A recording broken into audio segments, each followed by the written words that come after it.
Bien-aimés dans le Seigneur, bonjour. Vraiment que la grâce du Seigneur, de notre Seigneur, de votre ami, de notre ami, Jésus-Christ, abonde sur nous tous. Nous élevons ce nom parce qu'il nous a gardés. Nous élevons ce nom parce qu'il est merveilleux. En lui, nous avons le pardon de nos péchés. En lui, nous avons la résistance au mal, en face du malin. En lui, nous avons nos noms dans les livres de vie. N'est-ce pas, c'est merveilleux. Aujourd'hui, nous allons parler d'un sujet intéressant, comme d'habitude. Aujourd'hui, nous allons écouter la parole de Dieu dans le ministère de l'Armée bleue, de 40 minutes. Alors, avant de commencer notre émission, notre exhortation, notre causerie, qu'on se laisse entre les mains du Seigneur, que le Saint-Esprit nous enseigne. C'est là qu'il est écrit que le Saint-Esprit viendra nous enseigner toutes choses. Prions le Seigneur. Le Dieu merveilleux, le Dieu glorieux, le Dieu puissant, le Dieu créateur. Nous te bénissons parce que tu nous as aimés par l'amour de la croix. Par l'amour de la croix, nous avons l'accès du retour vers les jardins de l'eau.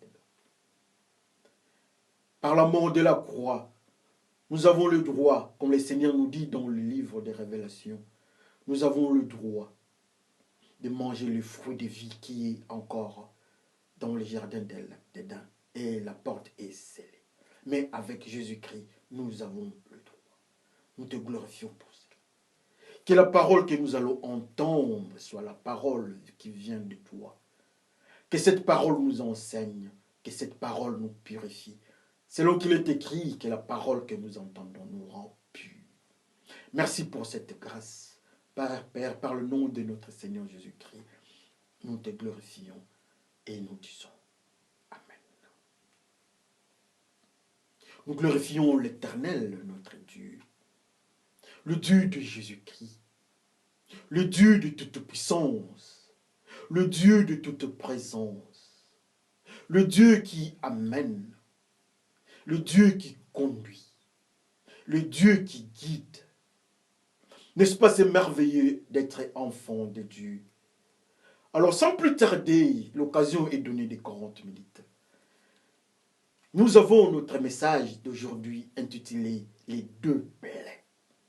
Alors, le premier lecture que nous allons faire, dans la première lecture, bien, le premier texte, c'est dans le livre, dans l'évangile de Luc, Luc 22, du 50 jusqu'au 51e verset.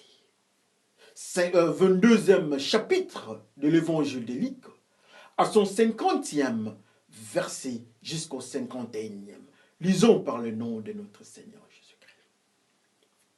L'un d'eux frappe les serviteurs du grand prêtre et il lui coupe l'oreille droite.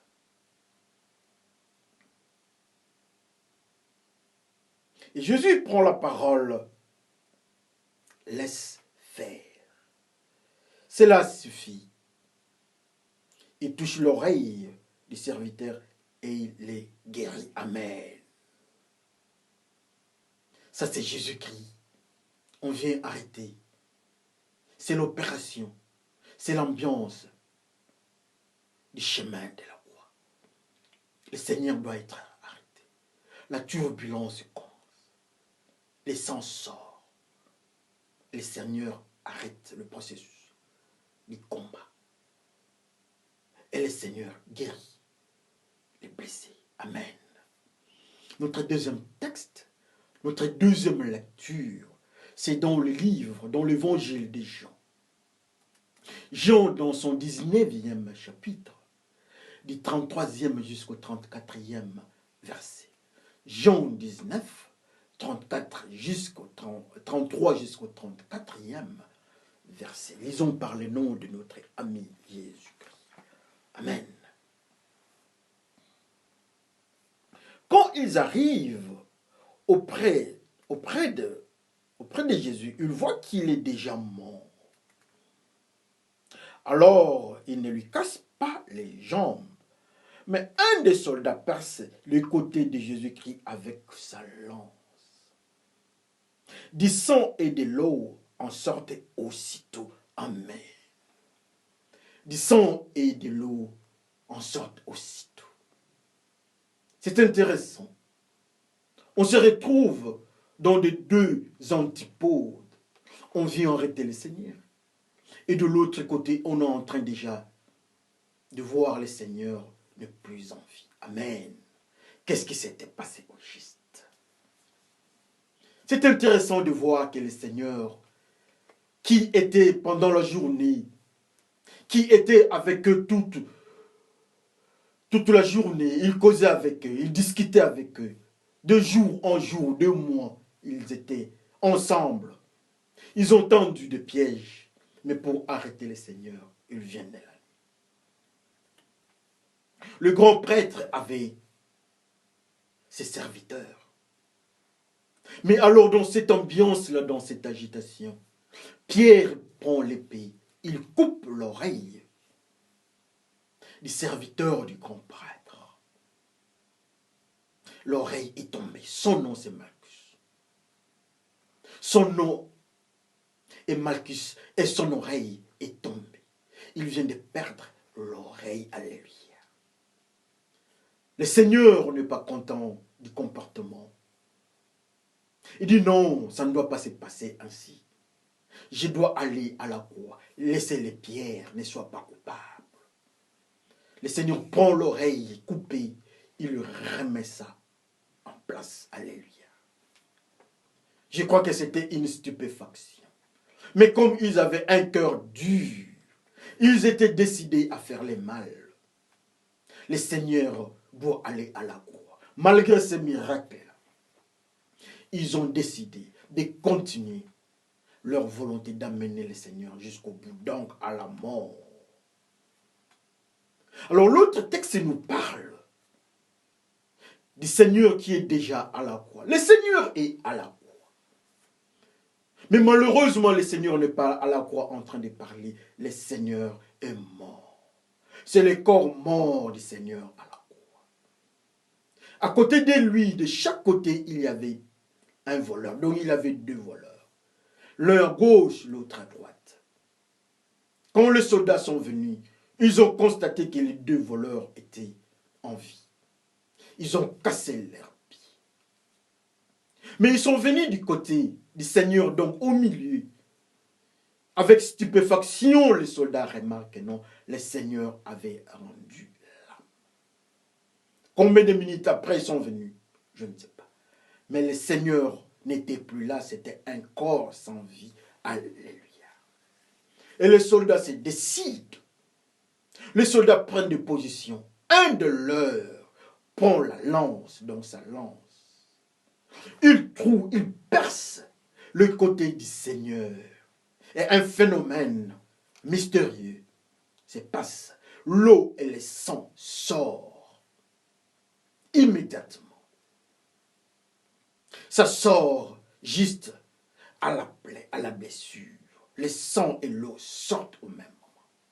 Ça, c'est ce que la parole de Dieu nous enseigne.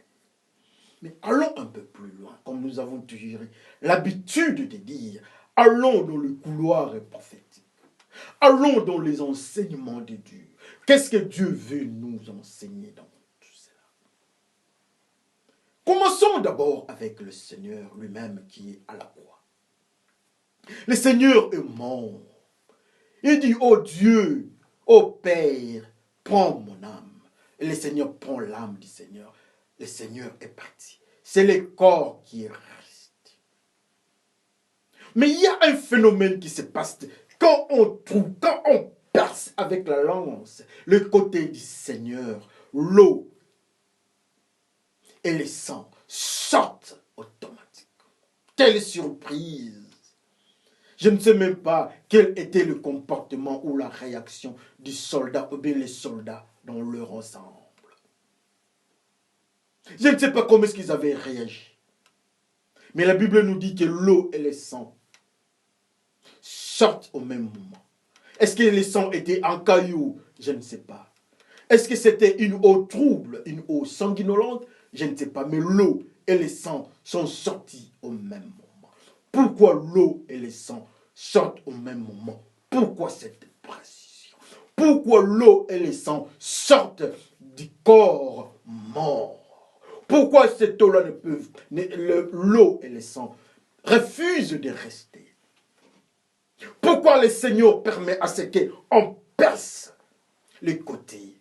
Et pourquoi le Seigneur accepte ou bien autorise que l'eau et le sang sortent? Qu'est-ce qu'il nous enseigne? Qu'est-ce que l'eau dans cette circonstance? Qu'est-ce que le sang dans cette circonstance? N'est-ce pas, c'est merveilleux? Le corps est mort, un corps mort, un corps sans vie. Qu'est-ce qu'un corps mort? Dans le monde prophétique, dans le monde de la parole, un corps sans, ou bien un corps mort, c'est un corps sans vie. C'est un corps sans activité. C'est un cadavre. Alors quand nous parlons de la vie c'est Jésus-Christ. Nous ne parlons pas de la vie dans le monde biologique, dans le monde de physiologie, mais nous parlons de la vie dans le monde spirituel, dans le monde de prophètes, dans le monde de Dieu. La vie, c'est Jésus-Christ. Mais Dieu, rentrons un peu quelque part, les amis. Nous sommes en train de mettre des bases dans notre exhortation et enseignement. Dieu est en conflit avec le genre de la génération de Noé. Il dit, j'ai détruit et il a détruit. Alors quand il a fait l'alliance, quand il a conclu l'alliance avec Noé, il dit, je vous autorise de manger la viande. Mais quand, avant de prendre la viande, quand vous tuez l'animal, rassurez-vous que vous avez vidé l'animal de son sang. Car dans le sang, il y a la vie. Et je ne vous autorise pas de prendre la viande avec le sang. Alléluia. Donc dans le sang, il y a la vie. Quelques années plus tard, le Seigneur apparaît. Il dit qu'il est lui-même la vie. Alors qu'est-ce que la vie? Comme nous avons dit que la vie c'est Jésus-Christ. Oui, la vie c'est Jésus-Christ. Mais regardez, dans le sang, il y a la vie. Pourrions-nous dire que dans le sang, il y a Jésus-Christ? Prenons d'abord cette thèse. Dans le sang, il y a Jésus-Christ. Mais pourquoi alors le sang sort de ce corps? Les soldats percent, le sang quitte les corps morts. Pouvons-nous dire que dans ce sang qui est sorti du corps mort, c'est Jésus-Christ qui quitte le corps mort? Parce que Jésus-Christ est la vie.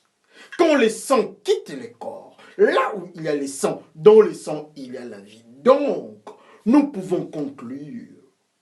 Je ne crois pas que c'est une conclusion erronée. Le sang sort, le Seigneur sort du corps mort. Alléluia. Jésus-Christ quitte le corps mort. Ça, c'est le sang. Parlons un peu plus d'eau encore.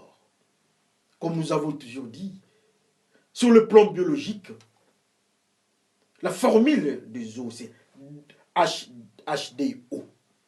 Tout le monde connaît ça. Mais pour le moment, nous ne parlons pas de ça. Nous sommes dans le monde prophétique. Nous sommes dans le monde de la Bible. Qu'est-ce qu'est l'eau?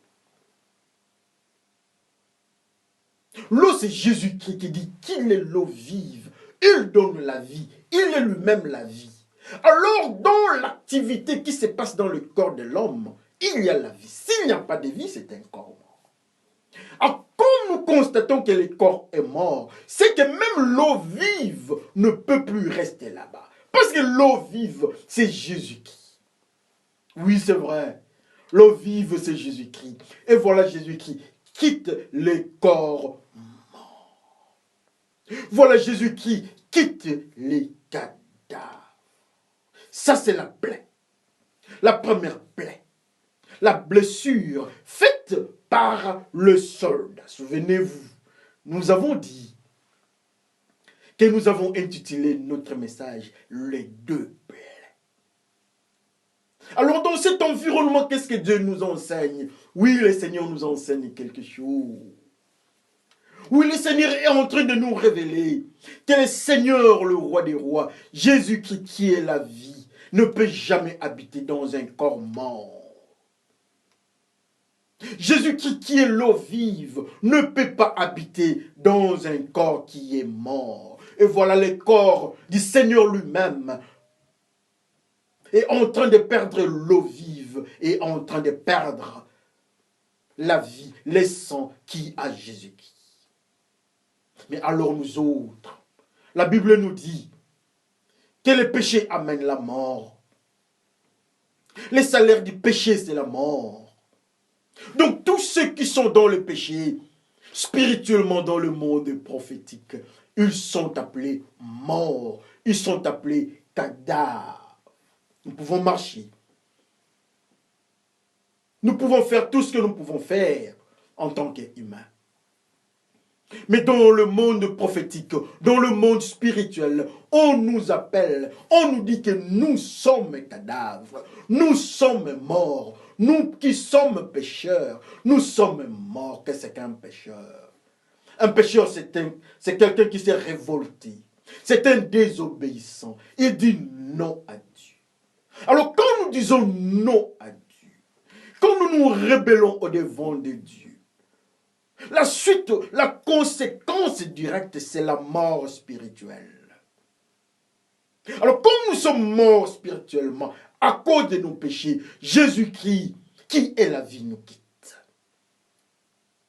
Jésus-Christ, qui est l'eau vive, nous quitte. Malgré tout ce que nous pouvons signifier sur le plan vie normale, malgré tout ce que nous pouvons faire en tant qu'humains marchants, en activité, mais dans le monde spirituel, quand nous sommes un pécheur, quand nous sommes désobéissants, nous sommes morts. Même la Bible nous confirme que le salaire du péché, c'est la mort. Oh, tous ceux qui habitent dans le péché, le Seigneur nous donne cette prophétie. Le Seigneur nous dit que tout celui qui va suivre les chemins du péché, comme le péché amène la mort. Donc tout celui qui est mort, tout celui qui est dans le péché, l'eau vive qui est Jésus-Christ, n'habite jamais, plus jamais en lui. Tout celui qui est dans le péché, tout celui qui est dans la désobéissance, Jésus-Christ qui est la vie dans le sang doit quitter ce corps-là. Ça c'est l'enseignement que Dieu nous enseigne, qui nous donne. C'est l'enseignement que Dieu nous donne dans cette circonstance. Oh, le corps de notre Seigneur. C'est un corps sans vie. C'est un cadavre, le cadavre de notre Seigneur Jésus-Christ. Jésus-Christ, la vie quitte le cadavre de notre Seigneur. À plus forte raison, nous autres. Le Seigneur nous dit que ça c'est mon cadavre. Moi je suis Jésus-Christ le Seigneur. Mais le corps ici a pris le péché des humains. Le corps ici a pris le péché de tout le monde sur cette terre. Comme conséquence, ce corps doit mourir. Et voilà le Seigneur meurt à la croix. Et voilà le Seigneur est sans vie à la croix. Alors le Seigneur nous dit, comme mon corps, moi Jésus-Christ, a pris le péché, comme le salaire du péché c'est la mort, ce corps s'appelle cadavre. Alors comme c'est un cadavre, mon Jésus-Christ, qui suis la vie, je ne peux plus jamais habiter dans ce corps-là. Et voilà les sens sort. L'eau vive qui doit rester là où il y a la vie qui est Jésus-Christ. Mais au moment où le corps de notre Seigneur, c'est un corps de péché. Comme il y a le péché, il y a la mort. Le Seigneur dit, l'eau vive dit, dans ces corps, dans les cadavres de Jésus-Christ, moi, l'eau vive, je ne peux pas habiter là-bas. Oh, le corps de notre Seigneur est un cadavre. Et Jésus-Christ refuse. Jésus-Christ refuse d'habiter dans son cadavre. Mais si lui, il refuse d'habiter dans son cadavre, alors nous autres, nous qui sommes dans le péché, comment est-ce que nous pouvons nous taper à la poitrine Comment est-ce que nous pouvons nous faire des assurances? Comment est-ce que nous pouvons penser au miracle? Il n'y a pas de miracle. Pour lui-même, avec son corps en état cadavérique, le Seigneur, l'eau vive quitte ce corps. La vie quitte avec le sang. Son propre corps. Mais alors nous autres frères et sœurs, est-ce que nous ne pouvons pas raisonner deux fois? Est-ce que nous ne pouvons pas tourner notre tête? Le Seigneur refuse le corps des pécheurs. Un corps d'un pécheur, c'est un corps mort. Celui qui vit dans le péché, il est mort spirituellement. Alors quand on est mort spirituellement, malgré les prières, malgré les jeûnes, malgré les prédications, oui, il y a des pasteurs qui sont morts spirituellement. Il y a des frères évangélistes, prophètes qui sont morts spirituellement. Souvenez-vous du vieux prophète qui dit que non, l'ange est venu me dire, mais qu'est-ce qui sort de lui? C'est le mensonge. Oui, c'est l'ange du mensonge. C'est le diable qui lui parle. En lui, il y avait les diables. C'était la mort. Mais c'était un prophète, un vieux prophète. Combien aujourd'hui, nous sommes en train de vivre avec des frères, avec des sœurs, avec des évangélistes, avec des pasteurs, des bergers, dans des groupes de prière, dans des congrégations. Mais nous nous rendons compte que nous sommes morts. Spirituellement, nous sommes dans une zone cadavérique. Comme conséquence, l'eau vive quitte nos corps. Quel malheur! Jésus-Christ quitte, le sang sort. Et Jésus-Christ qui est dans le sang, la vie qui est dans le sang, quitte la zone cadavérique. Qui est cadavre? Un cadavre, c'est celui qui a désobéi à Dieu. Son nom, c'est un cadavre. Celui qui habite, qui reste, qui respire les péchés, il est cadavre. Qu'on le veuille ou pas, le Seigneur est en train de nous enseigner le premier message dans cette plaie. La plaie causée par les soldats. Plouf! Le sang est sorti du corps sans vie du Seigneur. Le sang sort du cadavre. Le sang qui sort avec Jésus-Christ. Plouf! La lance, c'est l'eau vive qui sort du corps en état cadavérique. Mais alors vous autres, vous êtes dans quel état? Frères et sœurs, qu'on voie la prophétie que ce corps est en train de nous donner. Aujourd'hui, nous sommes en train de prêcher. Aujourd'hui, nous sommes en train de voyager. Aujourd'hui, nous sommes en train de prier, gêner. Ça, c'est une bonne chose. Aujourd'hui, nous sommes dans des églises. Aujourd'hui, nous sommes responsables. Ça, c'est une très bonne chose. Mais le Seigneur nous dit, le corps d'un pécheur, c'est un corps en état cadavérique. C'est un corps, c'est un cadavre. Et l'eau vive que Jésus-Christ ne peut jamais habiter. Le Seigneur doit sortir. Et voilà, le Seigneur sort sous forme d'eau vive. Alléluia. Cette première blessure nous enseigne qu'un corps en état cadavérique, il y a un phénomène, la vie doit sortir. La vie sort du cadavre de Jésus-Christ. Mais alors nous autres, la vie pouvait dire, le sang pouvait dire je ne sors pas. Parce que ça, c'est le corps sans vie de mon Seigneur. Mais ça, c'est la loi spirituelle. Ça nous enseigne. Ça commence par Jésus lui-même. Le sang sort de son corps en état de mortalité. Le corps est mort. Jésus-Christ, il n'y a plus de vie là-bas. C'est le corps, c'est les cadavres de Jésus-Christ. Le sang sort, la vie sort, l'eau vive sort. Alors nous autres, malgré nos noms, lui, il est le Seigneur des Seigneurs, mais en état de cadavre. Le sang sort. Mais nous pouvons être bishop. Nous pouvons être chanteurs dans l'église. Nous pouvons être partenaires. Mais aussi longtemps que nous sommes dans le péché, la Bible nous dit que le sang sort. Aussi longtemps que nous habitons dans le péché, aussi longtemps que nous nous sommes remariés, aussi longtemps que nous sommes dans la haine, aussi longtemps que nous sommes dans la désobéissance, pornographie, pédophilie, lesbianisme, homosexualité, tout ce que vous connaissez comme le sac d'impureté. Aussi longtemps que nous sommes dans cette zone, sachant très bien que nous sommes en état de cadavre et l'eau vive doit nous quitter. Et voilà l'eau vive quitte le corps cadavre de Jésus-Christ.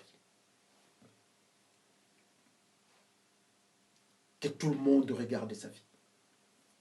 Que tout le monde voie la blessure.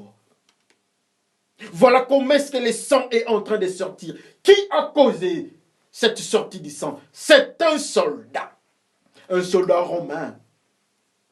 L'armée romaine représente la force satanico-démoniaque. Ça signifie que tout celui qui est dans le péché, oui, Jésus-Christ a pris nos péchés. Comme il a pris nos péchés, le soldat du monde qui représente les démons avait le pouvoir et ont eu le pouvoir sur lui. Si nous habitons dans le péché, les démons ont le pouvoir sur le pécheur. Comme conséquence, ils ont pris la lance, ils ont troué le corps du pécheur. Jésus-Christ, un pécheur. Jésus-Christ, avec nos péchés, il est devenu pécheur. Alors les démons ont le pouvoir de toucher son corps. Ils savaient, quand ils ont touché le corps, ils savaient très bien que non, il y aura la mort. Ça signifie que quand nous sommes dans le péché, quand nous habitons dans le péché, les démons ont le pouvoir sur nous. Mais alors, quelle serait la conséquence? Quand les démons viennent sur nous, ils mettent quelque chose, il y a un phénomène. Jésus-Christ sort.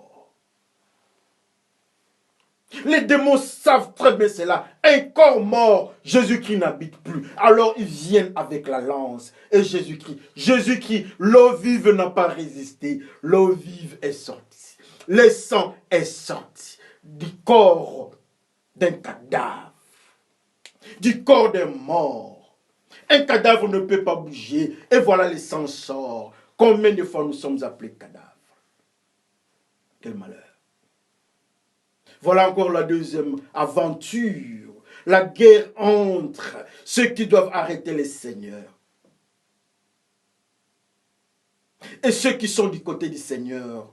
Pierre prend le couteau, prend son épée, il coupe l'oreille du serviteur du grand prêtre. Quel malheur! Et voilà, le sang est en train de sortir.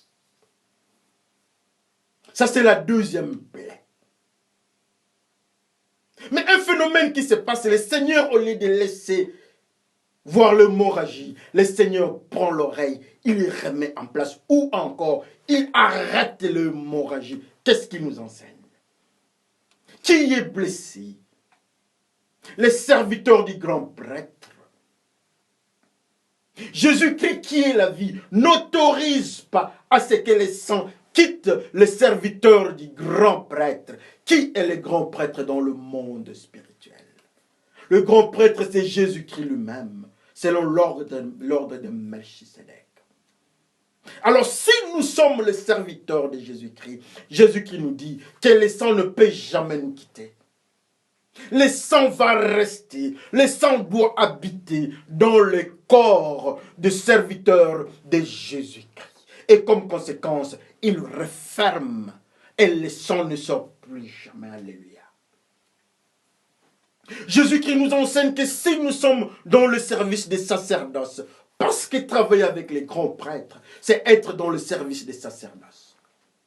Si nous sommes serviteurs réellement de Jésus-Christ, si nous sommes des serviteurs en vérité du grand prêtre qui est Jésus-Christ, alors le sang qui a la vie, qui est Jésus-Christ, va habiter dans nous.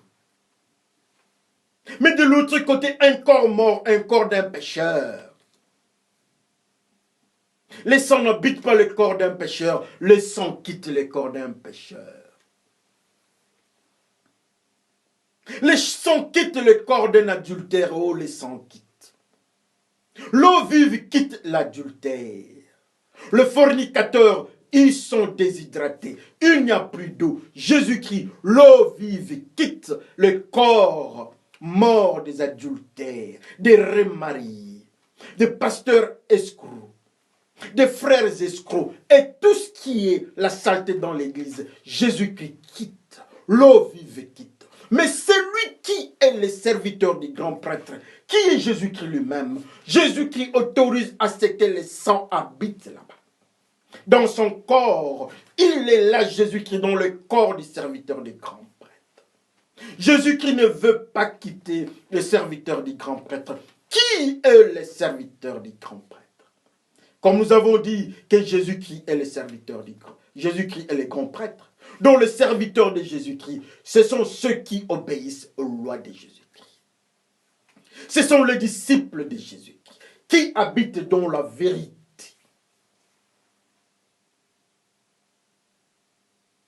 Ce sont les disciples de Jésus-Christ qui continuent les chemins de la vérité. Et Jésus-Christ dit, au moment où nous sommes les serviteurs du grand prêtre, au moment où nous sommes ses serviteurs, le sang doit habiter en nous. Jésus-Christ doit rester en nous. Dieu dit à Adam et Ève, mangez le fruit de vie. Mangez Jésus-Christ. Ils ont refusé. Ils n'ont pas eu la chance de manger Jésus-Christ. Jésus-Christ n'est pas dans Adam et Ève. Mais celui qui est le serviteur du grand prêtre, celui qui est le serviteur de Jésus-Christ, la vie qui n'est pas dans Adam et Ève, mais en lui, le sang avec la vie se trouve en lui. L'eau vive ne sort jamais. L'eau vive est en lui. Les serviteurs du grand prêtre. Jésus qui ferme la plaie. C'est la deuxième plaie. Le deux plaies. Notre message. Alors qu'on se voyait, nous sommes de quel côté? Qu'on se voit bien. Qu'on essaie de voir, nous sommes de quel côté? Nous sommes du côté de la croix. Avec un corps mort. Ou bien nous sommes du côté du grand prêtre. Oh, du côté du grand prêtre. C'est là où nous trouvons ceux qui craignent Dieu. C'est là où nous trouvons les Lévites. C'est là où nous trouvons ceux qui sont dans le sacerdoce royal. C'est là où nous trouvons ceux qui obéissent au grand prêtre. Parce que les grands prêtres avaient envoyé ses serviteurs. Et ils ont obéi. Malgré l'ambiance morose, ils avaient obéi. Ils sont partis. Comme conséquence, Jésus-Christ nous enseigne. Il dit, tout celui qui est serviteur du grand prêtre, qu'il est lui, Jésus-Christ, le grand prêtre dans l'ordre de Melchisédek. Tout celui qui est son serviteur, Jésus-Christ, le sang de l'agneau, habitera en lui. La vie habitera en lui. L'eau vive habitera en lui. Il sera source d'eau vive pour les autres. Parce que Jésus-Christ n'autorise pas à ce que le sang se vide. Jésus-Christ n'autorise pas à ce que le corps de cet homme se vide de son sang. Mais il arrête l'hémorragie. Il fait l'hémostase. Le sang ne sort plus. Le message prophétique est que tout celui qui est serviteur du grand prêtre a le droit de garder le sang en lui. A le droit de garder le sang. Et dans le sang, il y a la vie. Et la vie, c'est Jésus-Christ. N'est-ce pas, c'est merveilleux? C'est pour cela la Bible nous dit que nous sommes les temples du Saint-Esprit. Jésus-Christ et le Saint-Esprit font un. Alors si nous sommes serviteurs du grand prêtre, nous faisons les temples. Alors l'eau vive est là. Jésus-Christ est là. Le Saint-Esprit est là. N'est-ce pas, c'est merveilleux pour continuer sa vie dans le service sacerdotal. Combien aujourd'hui dans la maison de Dieu, nous sommes dans la complaisance. Combien aujourd'hui nous nous tapons à la poitrine à cause des noms et titres qu'on nous a donnés. Combien aujourd'hui nous ne pouvons pas voir que le corps sans vie, les cadavres de Jésus-Christ, du roi des rois, des seigneurs des seigneurs, les cadavres d'un pécheur, Jésus-Christ, un pécheur, il prend nos péchés, son cadavre n'a plus le droit de garder le sang qui a la vie. Mais si le les cadavres du grand prêtre, si les cadavres de tout-puissant n'a pas le droit de garder Jésus-Christ, alors nous autres, qui sommes-nous? Que chacun regarde sa vie. Frères et sœurs, est-ce que nous pouvons comprendre le double? Le soldat qui représente un démon a le pouvoir de toucher Jésus-Christ. Parce que Jésus-Christ est mort, il a pris la malédiction, il est parti là-bas, un maudit. Jésus-Christ est parti à la croix, un pécheur. Alors les démons ont le droit de toucher un pécheur. Les démons n'autorisent pas à ce qu'un pécheur garde Jésus-Christ. Jamais les démons peuvent accepter de voir Jésus-Christ dans le corps d'un mort spirituel. Alors les démons, quel est leur travail? C'est d'ouvrir une porte. Et les démons ne peuvent que toucher celui qui est dans le péché. Quand Jésus-Christ a accepté le péché des humains, les démons l'ont touché. Quand Jésus-Christ a dit, maintenant je vais mourir à la croix, les démons l'ont touché.